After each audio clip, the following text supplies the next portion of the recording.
His Excellency David Hurley, Governor General of Australia, and First Lady Linda Hurley, Their Excellencies, Special Envoys, and Heads of Delegations, His Excellency, Most Reverend Charles John Brown, and the esteemed members of the Diplomatic Corps, Vice President Sara Duterte, President Fidel Ramos, President Joseph Ejercito Estrada, President Gloria Macapagal Arroyo, Senate President Vicente Soto III, and the honorable members of the Philippine Senate,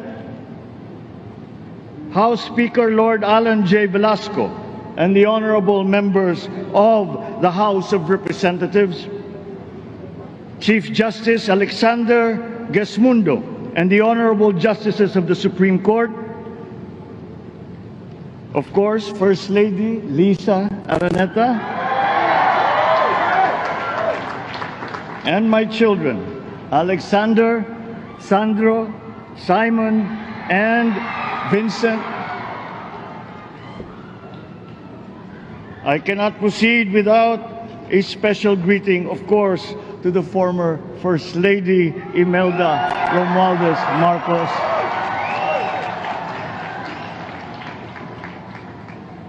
other distinguished guests, ladies and gentlemen, my friends, ang aking minamahal na mga kababayan, magandang tanghali po sa inyong lahat. This is a historic moment for us all. I feel it deep within me. You, the people, have spoken, and it is resounding. When my call for unity started to resonate with you, it did so because it echoed your yearnings, mirrored your sentiments, and expressed your hopes for family, for country, and for a better future. That is why it reverberated and amplified as it did, to deliver the biggest electoral mandate in the history of Philippine democracy. By your vote, you rejected the politics of division. I offended none of my rivals in this campaign. I listened instead to what they were saying. And I saw little incompatibility with my own ideas about jobs, fair wages, personal safety, and national strength, and ending want in a land of plenty. I believe that if we but focus on the work at hand and the work that will come to hand, we will go very far under my watch. You believe that too. At pinakinggan ko ang tinig ninyo na ang sinisigaw ay pagkakaisa, pagkakaisa, pagkakaisa. We will go farther together than against each other, pushing forward, not pulling each other back, out of fear, out of a misplaced sense of weakness. But we are the furthest from weak. The Filipino diaspora flourishes even in the most inhospitable climes, where they are valued for their quality. The changes we seek will benefit all and will shortchange no one. I was not the instrument of change. You were that. You made it happen. I am now. You picked me to be your servant, to enable changes to benefit all.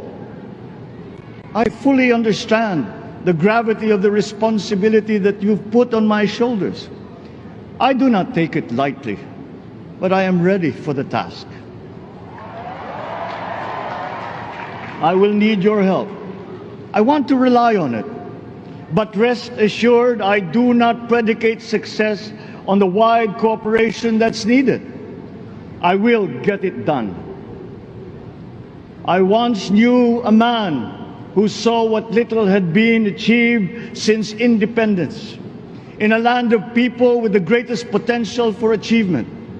And yet, they were poor. But he got it done, sometimes with the needed support, sometimes without. So will it be with his son. You will get no excuses from me.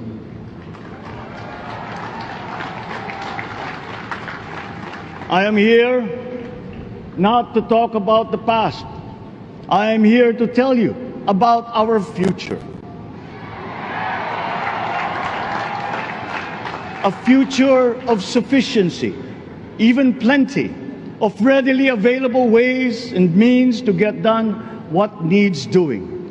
By you, by me. We do not look back, but ahead.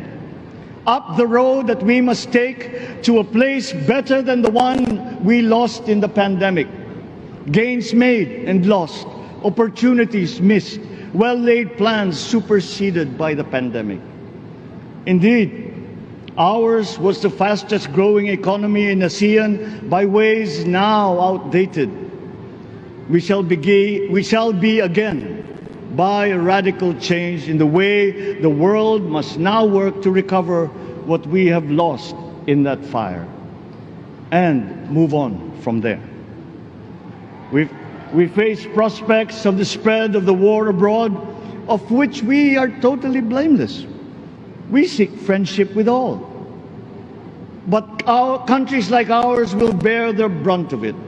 And if the great powers draw the wrong lessons from the ongoing tragedy in Ukraine, the same dark prospect of conflict will spread to our part of the world. Yet, there is more out there. Like going forward by new ways of doing that the pandemic forces to adopt. A stronger resilience, quicker adaptability. They are our best prevention. They are our best protection. Quiet reflection in a rough and tumble campaign of a breadth and intensity never experienced revealed some of them, such as the willingness to listen despite the noise, the hesitation to quarrel over differences, and to never, ever give up hope of reconciliation. These gave me the peace to ponder deeper. There are hints of a road not taken that could get us out of here quicker to something better, something less fragile. There is also what you, the people, did to cope, but this time empowered by new techniques and more resources. You got by, getting some of what you needed with a massive government help, and for this I thank my predecessor for the courage of his hard decisions.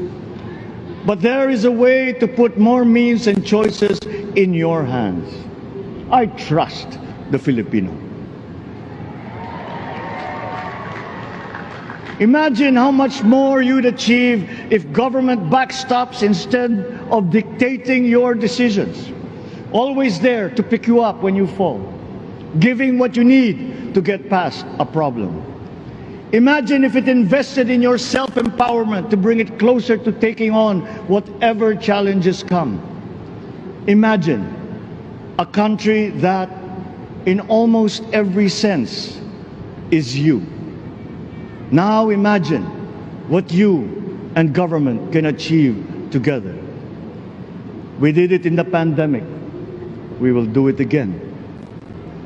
But again, I will not predicate my promise to you on your cooperation. You have your own lives to live, your work to do, and there too I will help. Government will get as much done alone without requiring more from you. That is what government and public officials are for. No excuses, just deliver. It was like that once upon a time. I did not talk much in this campaign. I did not bother to think of rebutting my rivals. Instead, I searched for promising approaches better than the usual solutions. I listened to you. I did not lecture you who has the biggest stake in our success. and the forthcoming State of the Nation will tell you exactly how we shall get this done. In this fresh chapter of our history, I extend my hand to all Filipinos. Come, let us put our shoulders to the wheel and give that wheel a faster turn to repair and to rebuild and to address challenges in new ways, to provide what all Filipinos need, to be all that we can. We are here to repair a house divided, to make it whole, and to stand strong again in the bayanihan way, expressive of our nature as Filipinos. We shall seek, not scorn, dialogue. Listen respectfully to contrary views. Be open to suggestions coming from hard thinking and unsparing judgment. But always from us, Filipinos. We can trust no one else when it comes to what is best for us. Past history has often proven that. Solutions from outside divided us. None deepened our understanding. They were always at our expense. Never forget, we are Filipinos. One nation, one republic, indivisible. We resisted and never failed to defeat foreign attempts to break up our country in my father's watch. His strongest critics have conceded that. So let us all be part of the solution that we choose. In that lies the power to get it done. Always be open to differing views, but ever united in our chosen goal. Never hesitating to change it, should it prove wanting. That is how agile, resilient republics are made. Our future we decide today.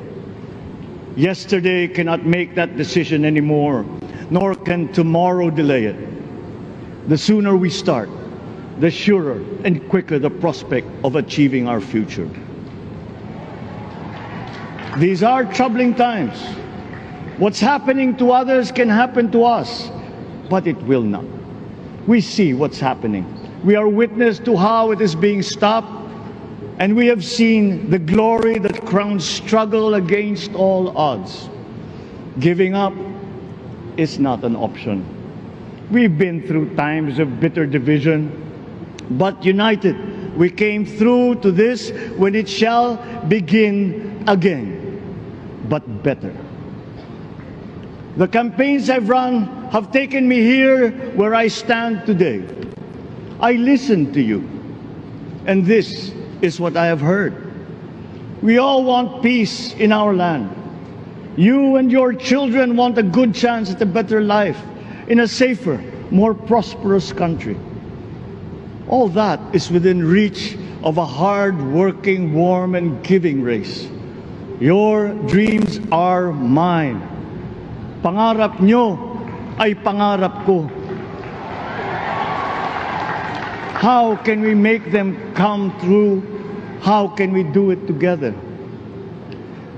But I will take it as far as anyone with the same faith and commitment can, as if it depended entirely on himself. Sa pangarap na maging mapayapa ang ating bansa, ang pangarap nyo ay pangarap ko. Sa pangarap na maging maunlad ang ating bansa, ang pangarap nyo ay pangarap ko. At sa pangarap na maging mas masinang ang kinabukasan natin at ng ating mga anak, ang pangarap nyo ay pangarap ko.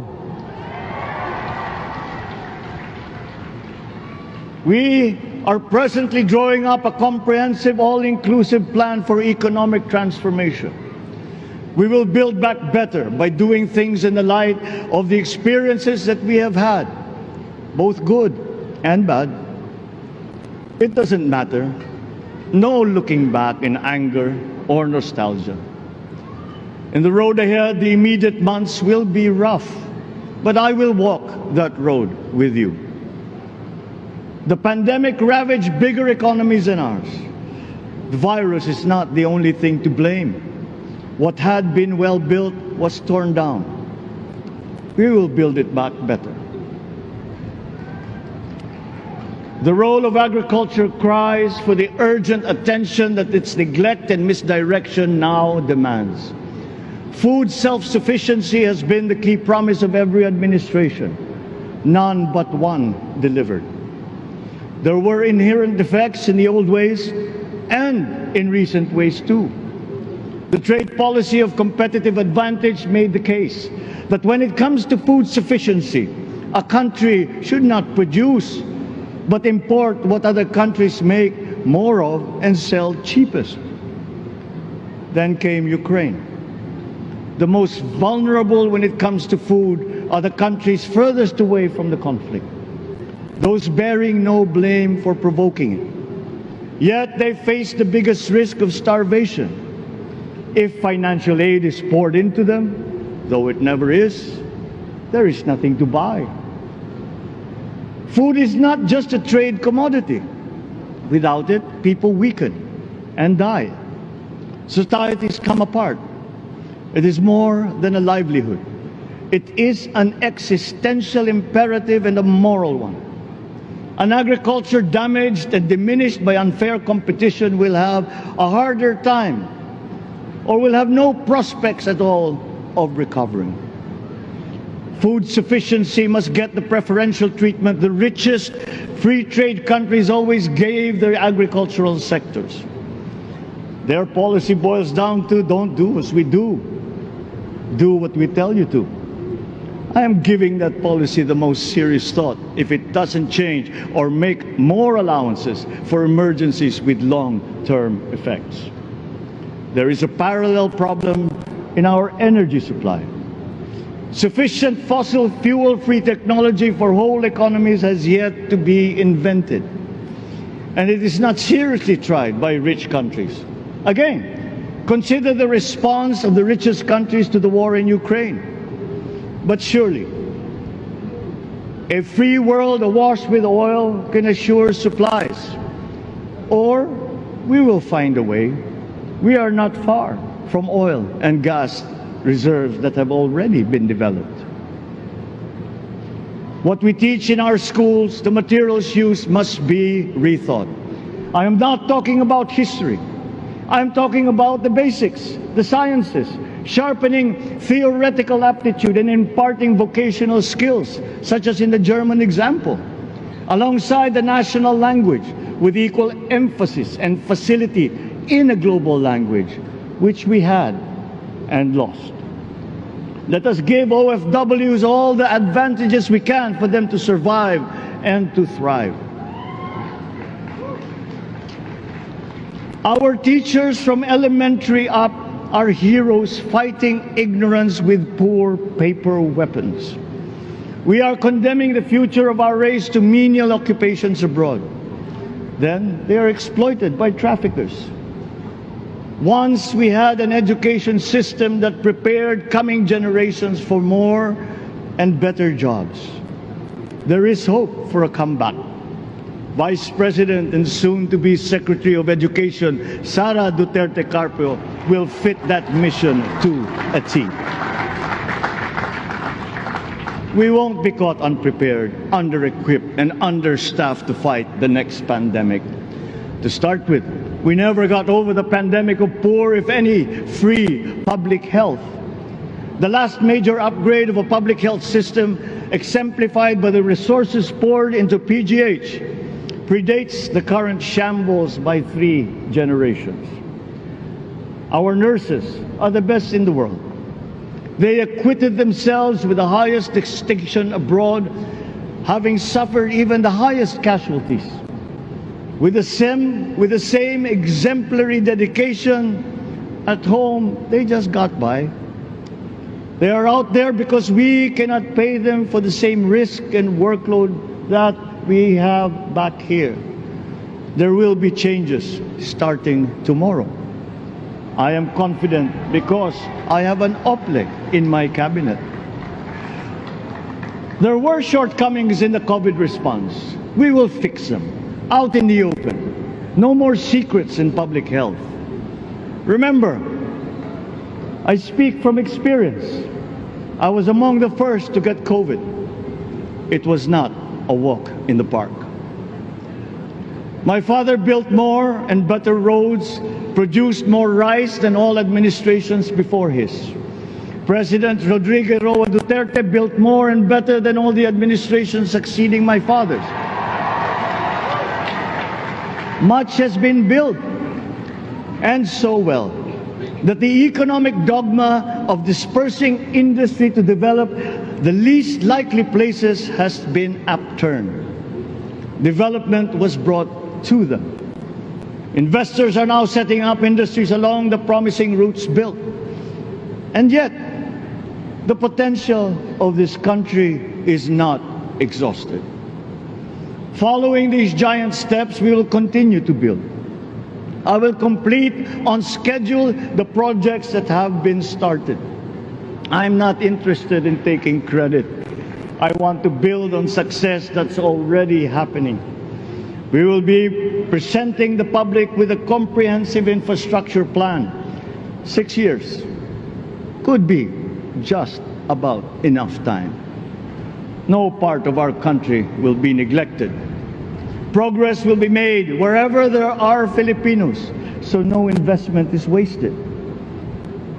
The recovery of Philippine tourism, with its emphasis on accessing nature's beauty, I am sure will exceed expectations.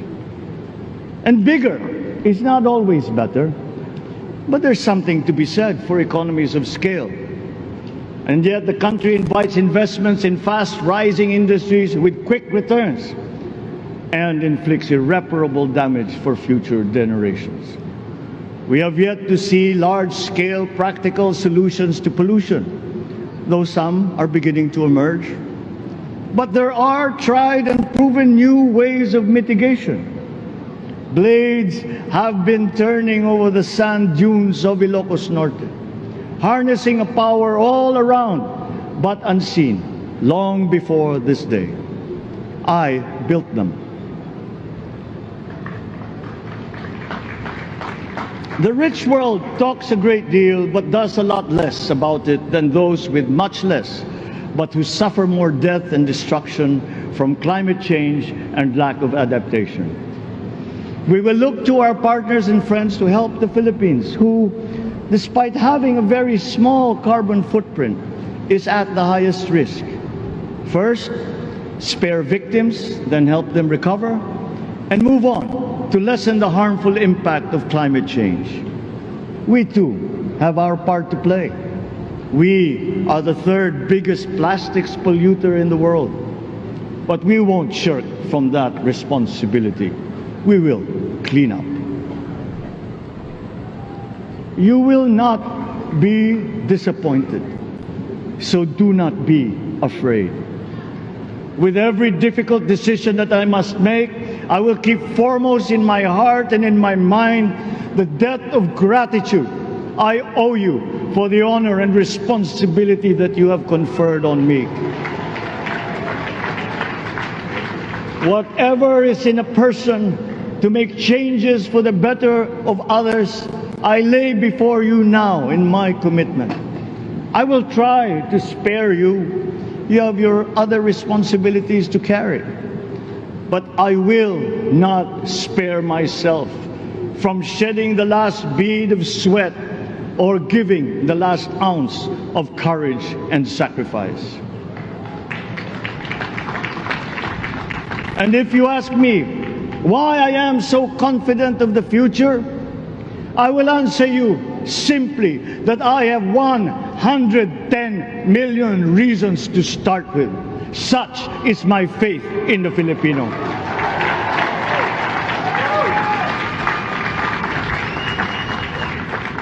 Believe, have hope. The sun also rises like it did today and as it will tomorrow. And as surely as that, we will achieve the country all Filipinos deserve. God bless the Philippines. God bless our work.